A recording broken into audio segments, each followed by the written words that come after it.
in the past, the world was dark because no one had been able to climb the dangerous paths to the heavens to put light into the sky.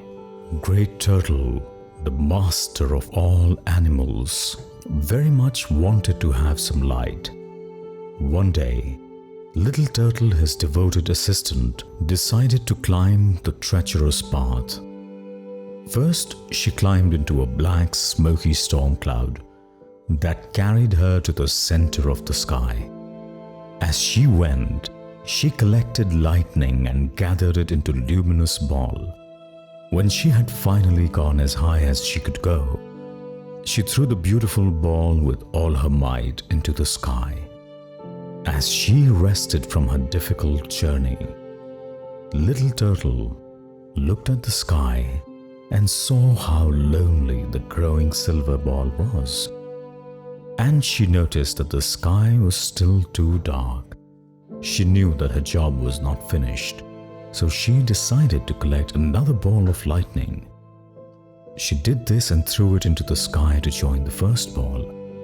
The first became the moon, and the second, the sun.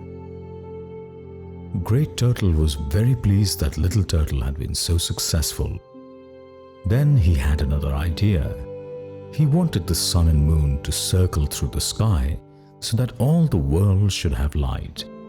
He called upon his friends, the burrowing animals, to make holes in the corner of the sky, one in the east and one in the west, through which the two lights could pass.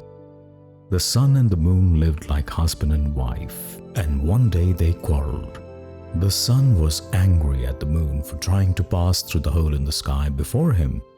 He was so furious that he forced the moon to disappear a time into the dark world below.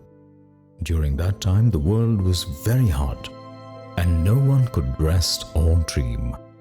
The moon lost much of her light because of her great sorrow. She became so thin that she was only a sliver of her former self. Little Turtle felt great sympathy for her and mended the sad moon so that she could resume her circling the sky.